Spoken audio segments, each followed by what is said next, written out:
So in Muay Thai, they seal it to keep evil spirits out. But Korey Harris says evil spirits just got here. Yeah, I am the evil spirit. You're trying to keep me in. Yeah.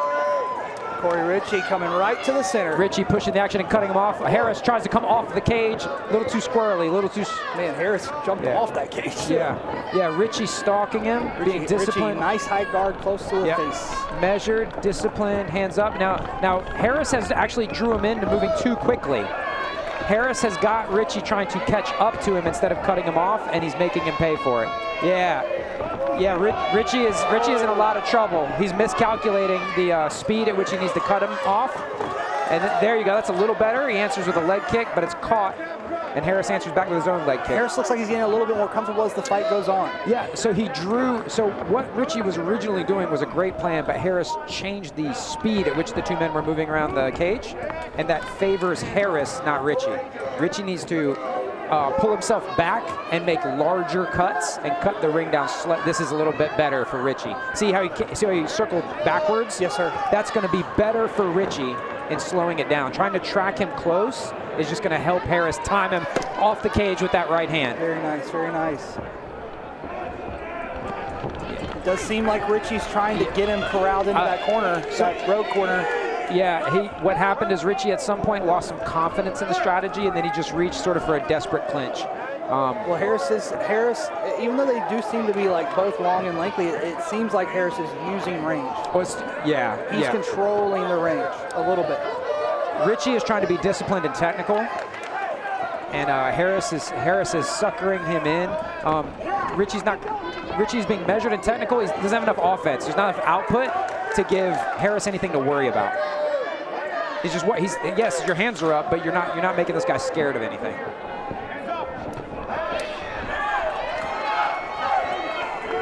Harris is winning in the clinch as well. Man, interesting start to the round. It looked very much like it was going to be a Korey Ritchie fight in the first few seconds. And then it kind of went away after that. The footwork and the angles that Korey Ritchie chose in the opening of that round were excellent, damn near perfect. And Harris was a little too squirrely, but as the speed picked up, that favored Harris. Our Fight Forward heavyweight champion, James Parks, I believe that is him in the corner of his teammate Korey Harris.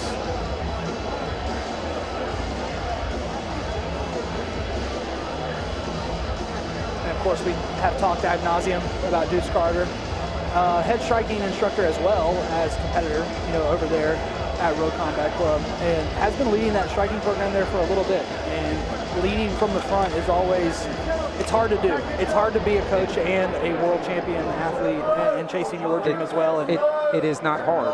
It is impossible. But hey, Deuce Carter, much like Johnny Buck, forward, can do the impossible. They somehow keep doing the impossible. Yeah, exactly.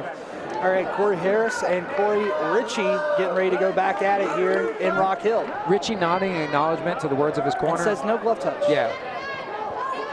He likely needs to keep a little bit further distance. That is exactly the distance that I was talking about. He needs to pull back and cut bigger, like larger, wider swath. Yeah. See, there you go. He pulls back. He pulls back, and now he's reset safely rather than eating a counter shot or getting suckered in. A very good adjustment from Ritchie.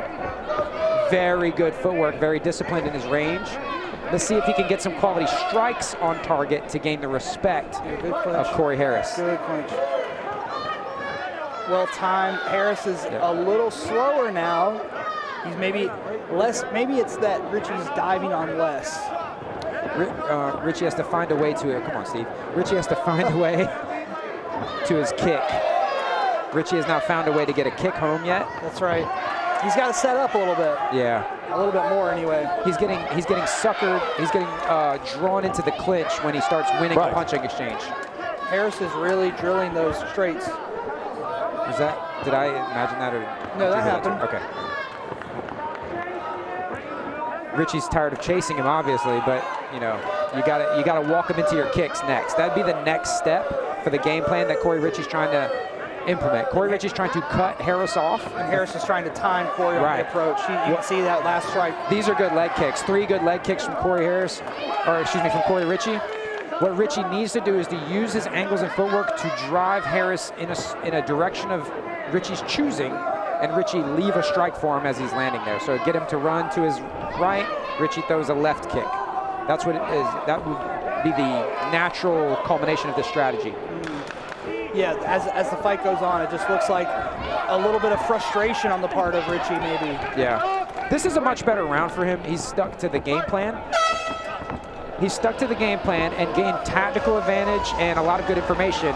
He wasn't able to do any damage during that round. Harris is doing something kind of interesting in the clinch as well. He's taking the glove, like punching up through the glove and then locking it against his chest and then just kind of like holding it and posting with the other hand and creating like almost like a, what I would call not an armbar, but a compliance move, right? Where you're like moving the arm in a weird way to make them do something. Like a one of those Gracie self-defense moves from a lapel grab. Yeah. You know, any of those shoulder locks. There's a lot of stuff in jiu-jitsu that if you did it to somebody and they didn't resist at all, of course they'd have to tap if they didn't train. But like any person who's ever grappled before is going to do this. Yeah. But because you're doing it, you're forcing them to do it. He's doing like a Hapkido or an Aikido move essentially. It's separating the clinch, and you can also just tell that Ritchie's uncomfortable with it because in the first round he turned all the way away from him, pulled his arm really far away. Like it seemed like I don't know, man, almost like a Wing Chun hold or something. Yeah. Yeah, I think that is James Parks in the corner. That round was a little bit better for Ritchie. Yeah. Smart move. He didn't sell out on that flurry. And he's keeping the center now. He's not gonna dive to the wall. Right. Which I think is good because I do think Harris is basically baiting him into exchanges and then prolonging them past the point where Ritchie is comfortable. Yeah. And if the exchange doesn't go Harris's way, he clinches him up. And Ritchie's not found a way to land a kick. Still not a super clean one. Yeah. Got a couple leg kicks. A few leg kicks in the last round, but not at the end of a combination. What we're not seeing is a lot of combination punching that ends in kicks, which is typically that's the most sensible route to a victory in a kickboxing fight. Yeah, definitely. And I feel like Harris just is he's very relaxed and controlled, and even if he's not like landing an exorbitant amount of volume, when he does land, it's like an outmaneuver type of land. It's a land that looks a certain way. This round is going very well for Ritchie, actually. Yeah, he's doing so much better in this round. Landed a lot more volume, controlling the clinch. He's not getting his glove grabbed in the clinch anymore. He's cross-facing to create that separation. And he's keeping the center. He's not rotating away from the center. And this is textbook ring control. The adjustment of leaving a greater amount of distance between himself, he's dialed it in even further. That was a good hard knee on the break. Knee. That's a great knee. That hurt. He's in a situation. Leg kick here would be beautiful, but Harris is suckering him in. Harris is about to try to sucker him in again. Nice, good shot by Harris on the exit. Little jab, popping jab. You see Ritchie landed a leg kick there. Beautiful. He's got Ritchie too close. Ritchie's wobbly. Ritchie is on wobbly legs. We have 11 seconds left in this fight, and Ritchie's legs straightened up after that punch. Yeah, he's really going forward too. Ooh, nice scissor kick. Harris tries the Booker T style scissor kick, hits him with a little shoulder charge, and comes up with swinging. And Harris definitely got the better of that last exchange in that round. In that last minute, a much greater round for Ritchie, though.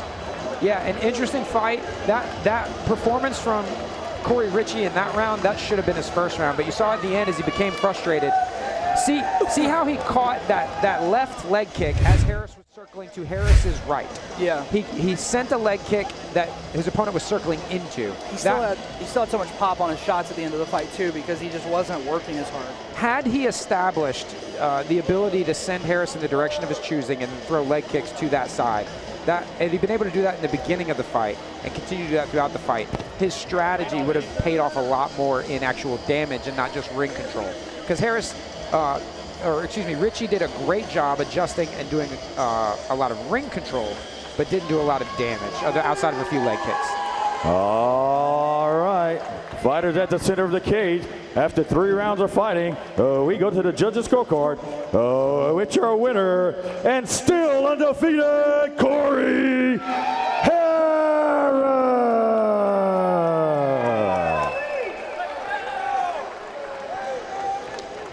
Very interesting fight, very tactical fight, a clash of styles. For sure. I mean, you could tell one guy spells it Korey with a C, one guy spells it Korey with a K. They fought that way too. They're not the same creature. They fought like he fought like a C Korey and he fought like a K Korey for sure. whatever that means, I agree. I think everybody watching at home, they get it. Especially the Koreys out there, yeah, y'all know what I mean. I've met a lot of DY Dylans and I've met a lot of DI Dylans, and I know who I get along better with. That's all I'm going to say. Yeah. You know?